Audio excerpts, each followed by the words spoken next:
It's Doom here from Dungeons and Doom Biscuit, and we're on part 2 of my giant worm, robotic worm, and I spray painted him black for a base coat, not greatly I may add. Then I hit him with some primer red, which is actually brown, and I did it from a distance away, a mist of metallic finish, and now he's got all the workings I need to have a good undercoat for what I want to do next. So, in the most generic way possible, I want to try to get yellow on him. So I got some Walmart Golden Sunset paint. Is kind of yellow, and then I want to hit most of his body with that, and I don't care if it's a perfect coat. I'm not worried about the plates, I'm worried about the body underneath. Okay, I want to hit a lot of it, and it has to be decent. It can't be completely spotty, but you can't make it perfect either. It's kind of a weird mix of, I want it to be that this was that color at one time, but it's not anymore. So, excluding your armor painting, try to get all the exposed parts of yellow you can to show that this was once designed to be maybe a construction bot or something, you know? I don't know. You tell your own story. Maybe yours is jet black because it was military, or camouflage. Whatever you want your base underneath color to be, though. And you can have stuff that runs up over onto the other parts because we're going to paint those again. Okay,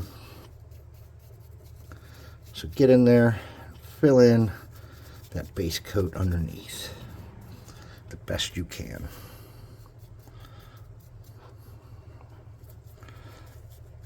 Like I said, don't panic if you get it on the other spots. So we will paint them up and you won't even see it. Okay.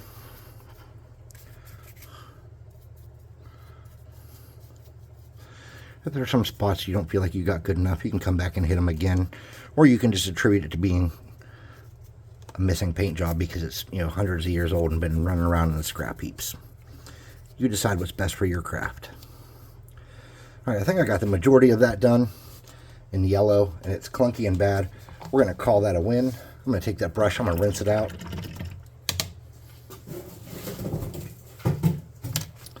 And I'm going to take this guy and take a look at him. And then I want to color the platings. I want to do those in different colors. I'm going to start with red. I do a couple of the plates in red. So I'm going to give a little bit of red. This is a darker red, flamenco red. Another Walmart deal. And I'm just going to get a smaller brush.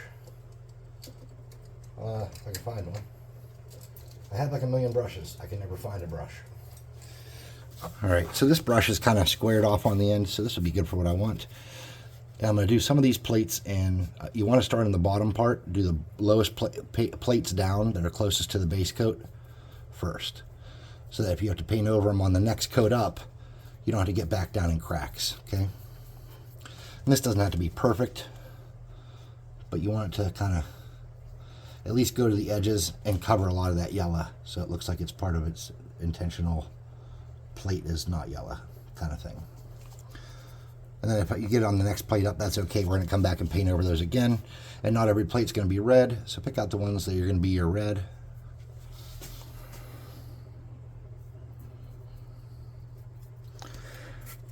I'm using different degrees of thickness. Will help sell the fact that they're not all the same exact paint job, and they're not all from the same thing. You can even mix a little bit of yellow in there and make some orange. And maybe do a plate in orange.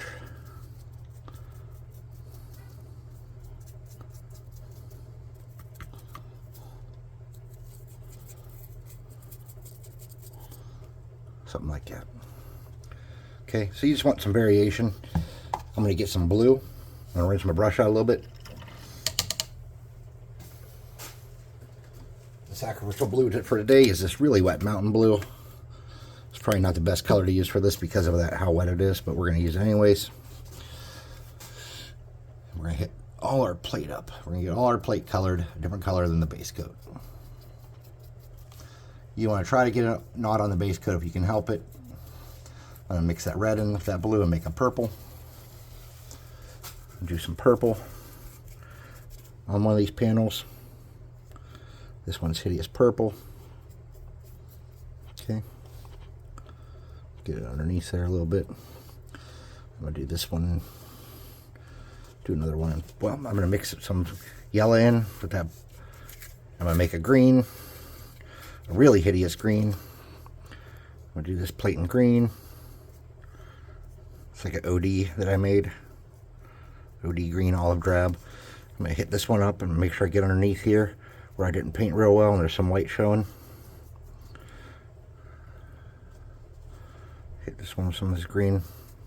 Maybe there were a lot of military vehicles available when they were patching this, who knows. Get a little bit more of that red, mix it in there. A little bit more of that yellow. A little bit more of that blue. I'm going to create a hideous dark, like ochre red color. Come over that plate there with that. And I'm going to hit this plate up here with that hideous color I just made. Just coming up to the edges. Like that. And did I color all my plates? No. I'll get more of that blue.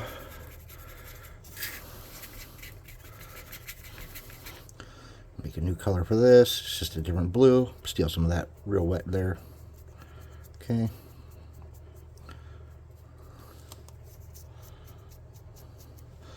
And are all my plates colored? No, I got one up here.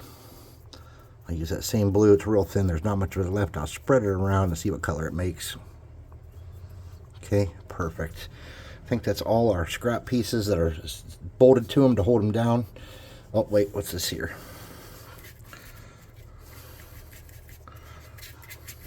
A piece under here. Gotta hit that up. Okay. I'm gonna get that lightened up a little bit and just spackle that. I'm going to spackle this up some with some undercoat for whatever I do next. All right, cleaning that brush out.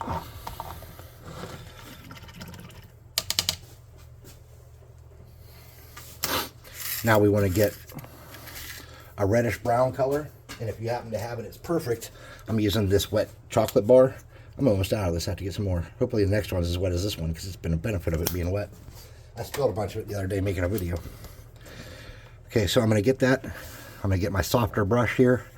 It's pretty wet. And I'm going to hit up my corrugated stuff. And I want to be real spotty on the corrugated stuff if I can. I want it to be in different states of rust and decay before I get started here.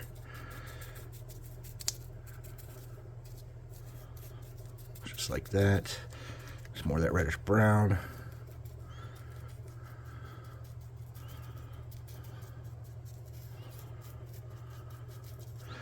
I want to hit my blades with this.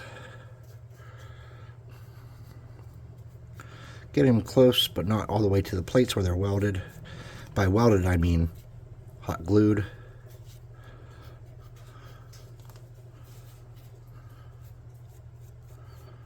Just like that. Quick and painless.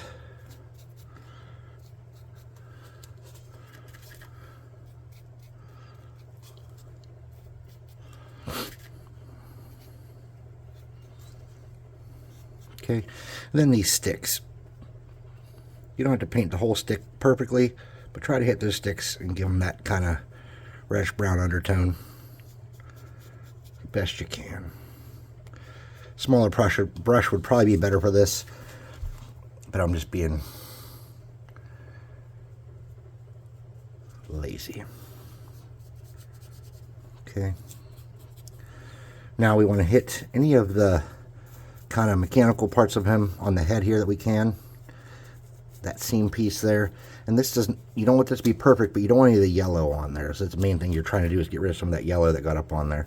And then half-ass paint that around the edges. Like that. Then you really want to get in here with that reddish brown and give some variation on the base and on the metal plating.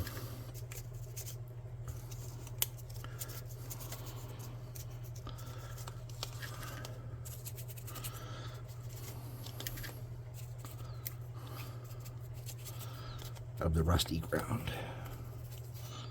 Okay.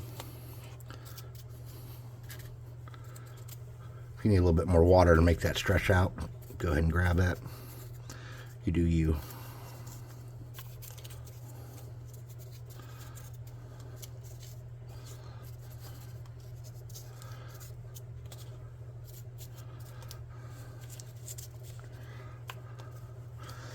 Now I'm going to get some of that yellow and mix it in that.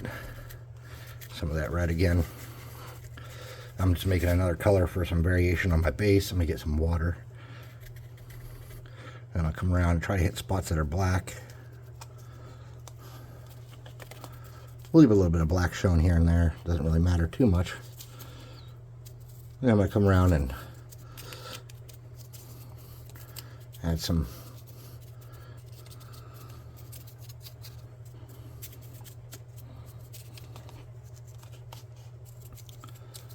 on there like that. And I'm going to hit a couple spots on my guy with that just to give it a different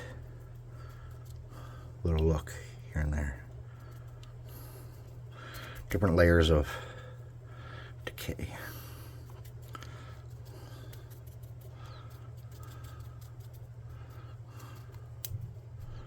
Not putting an enormous amount of effort into that. I'm just going to brush it around on some of these colored plates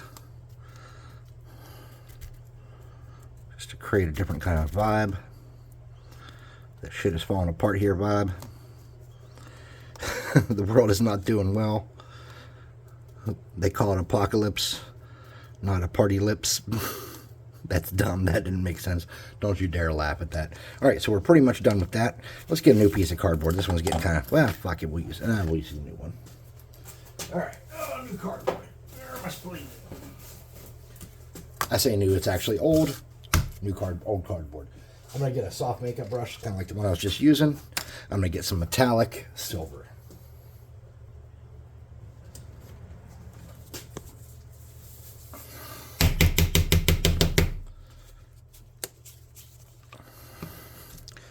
Get a dab of that silver. I'm going to get a lot of that off there. And I'm going to hit up these blades.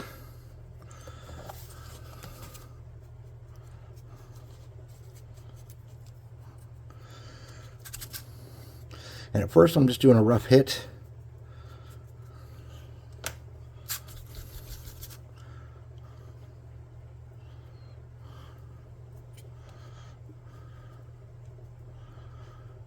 Like that. I'm hitting these teeth pretty good. The interior teeth a little bit.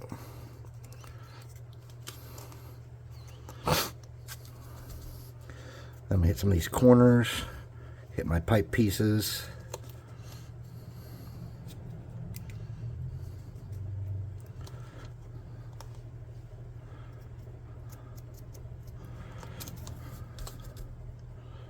Okay, I'm going to get that and I'm just going to dab it around on that where it's really wet and get some of that picked up, some of that really wet stuff picked up, and just clean those areas a little bit. I'm going to dab that around in some spots and make things gungy. It's a technical term used about gunge. Not ganja, gunge. You know what I'm saying. I had a loose fin here, okay? See how my fin's loose? So we need to paint that or fix that. But before we do that, let's get a small brush now. Any small brush will do. This is a size 3, so it's not that small. I'm farting a little bit because I'm a stinker. And let's try to get in here and nail these teeth so they're obviously silver, like they've got not much rust on them because they're always grinding shit. And then I want to kind of get a little bit more attention on some of these so they pop a little better. There we go. Something like that. And then we want to come and get all these little rivets with a little hit. That brush is too big for that, so here's what we're going to do instead. We're going to use this fatter brush to do some scrape marks on plating. And it's only going to be towards the top where it burrows through the ground. And hit some of these blades a little better around the edges there. Okay.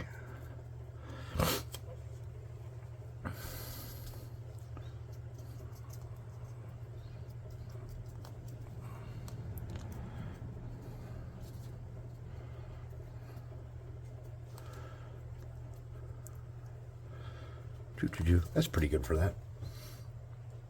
I'm mostly happy. I'm going to come in here and clean up some of this with a little bit of silver. Now, let's get a really soft brush and do a silver dry brush on the whole thing. This brush is pretty soft.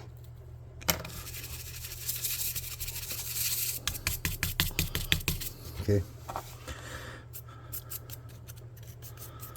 Just hit it in different spots. You don't want to hit everywhere, and you don't want this to be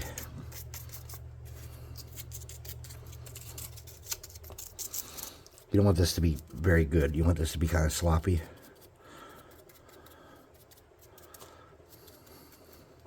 But you do want to kind of make sure you get those blades a little better so they stick out. That's real important. You want your blades to look like they've been scratched to shit. Okay, now I'm going to come around and do some work on my front side. Just like that, okay? That should be pretty good. I'm going to do a little bit on the surface, a little bit on my shredded metal, just to make things metallic-y. Make sure we're maintaining our build. Then I'm going to get a little teenier brush, just one size smaller, and I'm going to do all my little rivets so they're noticeable. Because I want people to see them.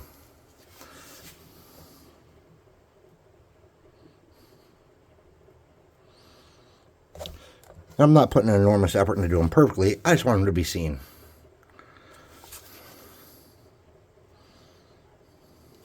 If any part sticking out really far just looks like it needs to be metallic, just do it. Just hit it. I think that kind of covers what we wanted to do with that. Let's make these things a little more pronounced.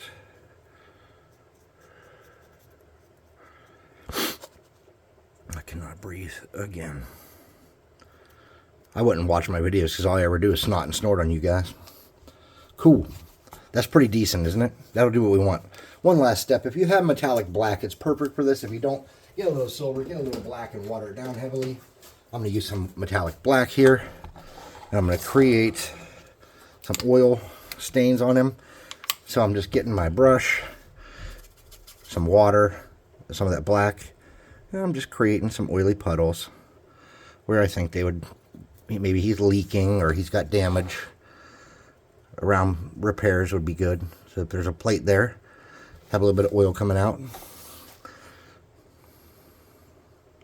If you want to get real fancy, you can get wet, let it drip, start it running down, then tap them a couple times, and you'll get kind of a natural run, and you can just drag that down. Something like that. Get some oil on them though. You don't want them perfect. This whole plate down here I somehow missed. I'm just going to cover it all in oil. I'm going to do some down here. I'm going to get some down around the ground too, because the whole world's got oil all over it and grease spilled from machinery, and man didn't take care of the planet, and there's a weird glumpy spot there. I'm going to cover that up and make it part of that oil there. I'm going to get more water. Get some oil.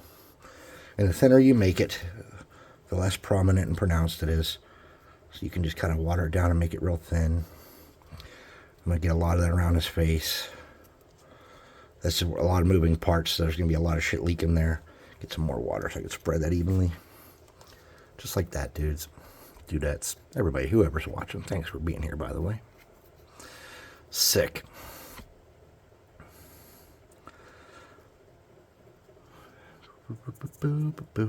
Missed a plate under there. We're just going to color it black with this metallic black and something like that. Okay.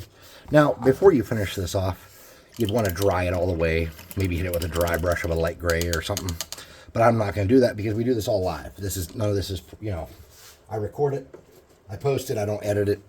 I already had to make this a two-parter. So let's make a couple things on here that are going to make it stand out. In this box, I have these little, shiny gems. Somewhere. Oh, you bastard. What color is that? I'm trying to see what color it is, but it won't let me. Let me get a toothpick. Or tweezers. Alright. That's clear white. We don't want clear white. There's a green one. I got these at somewhere. There's a clear one. We don't want a clear one. We can use a clear one maybe. There's purple. Yeller. Let's get a yeller one. I want a red one. Red looks good on robots. There we go. Here's a red one. All right, cool. So these are just the same kind of little like gem things. These aren't the gem beads that I bought, that I got from my wife and mom. These are some ones I bought.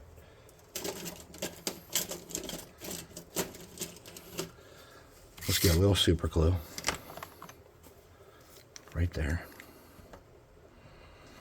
And let's mount these. And you're going to look at it and be like, dude, that's super shiny. Yeah, it is. But once you clear coat it, some of the shine will subside.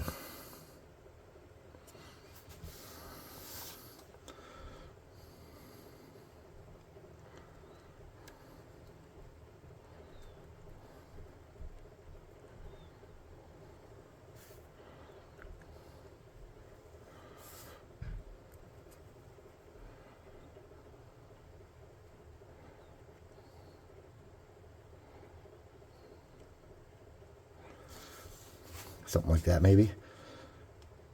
I don't know. Oh, I don't even have them mounted in the same place, so that doesn't work. See, I can push it down in there. Something like that. And let's put a yellow one as an indicator down here. Indicator of what? No damn clue.